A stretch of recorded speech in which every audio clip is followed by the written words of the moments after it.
if they trust you, on the Thursday, your session can be at the highest level because they know we can give everything today in the dose given, because tomorrow we'll be okay, right? So it's even the Thursday, yes, but it's the Friday, yes, but the Thursday is even more so of if they have the trust, then the quality of the Thursday session is then at such a higher level. It's actually one of the things I've learned and I found from the methodology going through is that, again, the Thursday session is your non-negotiable, and probably then Wednesday and Friday are less than I would be doing before the course.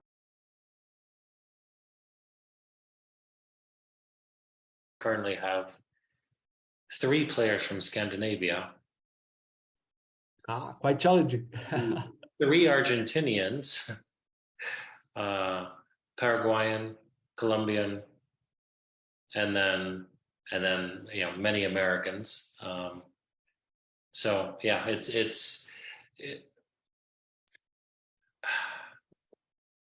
but again, I think the core is they all want, they want to play. It sounds cliche to say, oh, they want to play. Yeah, especially for the South Americans, everything has to be through the context of a game because they love playing.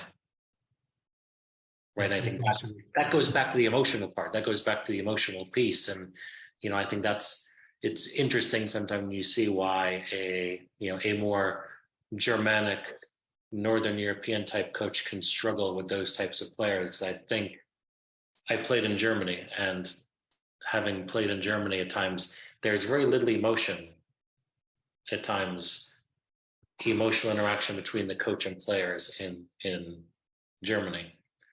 But in South America, it is so important. It's everything.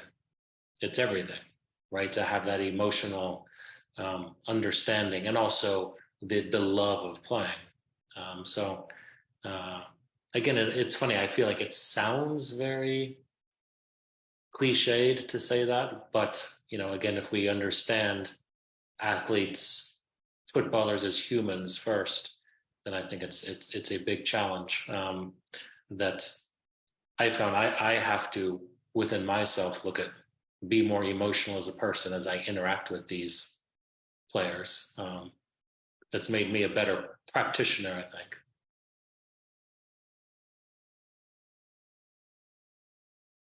It's what makes the first 15 minutes of every training session so important, and I think that's.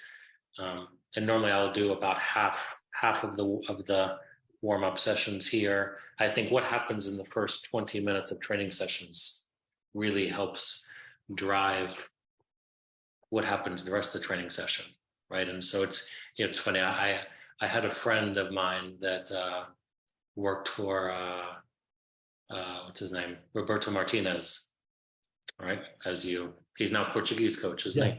Yes. Well, a friend of mine worked with Roberto Martinez, who was American, and he said after Roberto Martinez was hired, he came to me and he said, "I just want to let you know, you're never allowed to do the same warm-up twice, ever, because the players need something different every single day." And I think the culture he came from, it's very true. You have to, again, you have to have this feeling of where's the team at from a cognitive standpoint? Where's the team at emotionally? What do they physically need? How can I create something in this first 20 minutes that's safe physically, that engages cognitively, emotionally? And you see it on Twitter all the time. It's the fun games, it's tag, it's, what are those first couple exercises? And then what's the first exercise that involves the game model that's challenging? And I mean, to me, that's all the art of the coaching, because you're right.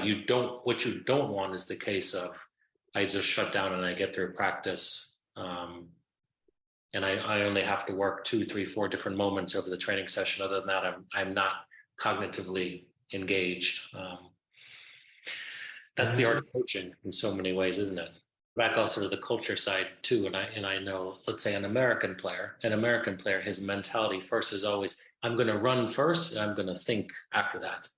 But as long as I'm running, I'm good. Um, and and then I think within the context of tactile periodization, where the cognitive piece and we're trying to have more functional games related to our game model, where the cognitive piece is probably more important than the physical piece.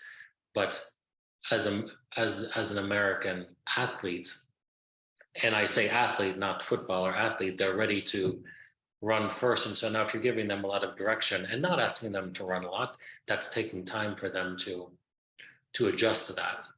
And then on top of that, if you have, it's interesting, the Argentinians, if you look at, the Argentinian and the Mexican cultures, where they're used to very long training sessions with a nice fun rondo for the first 20, 25 minutes. And they're, if you go to Argentina and they're doing the game with the center circle with 3 players in the center circle with the fun, keep away game for 25 minutes until the coaches are ready to start. And they're used to this really long session where, okay, there's some important moments at the end, but we're going to get there. This is a nice, slow practice. We're going to get to the important stuff, which is a very different mindset than I have this much energy for each player, and I try to make the exercises to take the team from here to here over the course of that period of time.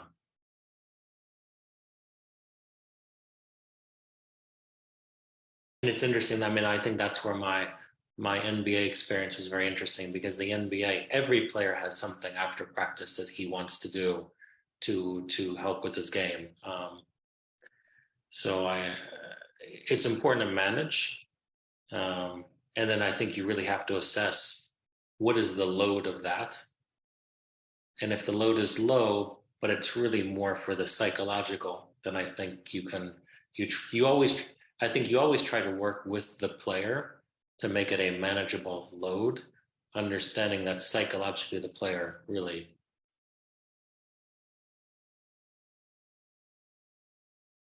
But it's interesting. Normally, this is what I find is interesting about that. Normally, it's what they're already good at, and they oftentimes have some weakness somewhere else that they don't really want to work on at all.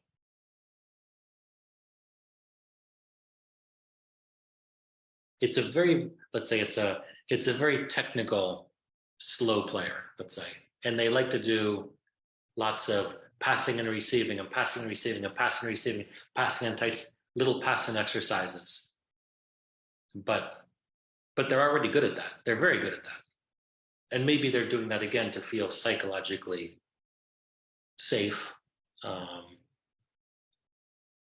as long as the load is manageable, I think that's okay. But to me, what I find is really interesting is most of the time, the players want to do things after practice that they're already very, very good at, when there's other things that they probably should be working on, but they don't really want to work on those things. And yes, there is a point where you do want players to keep working on what they're good at, because that's what gives them confidence. That is true. But I do find oftentimes there are certain types of players that want to do a lot of work all the time, but it's often on things that is already their strength.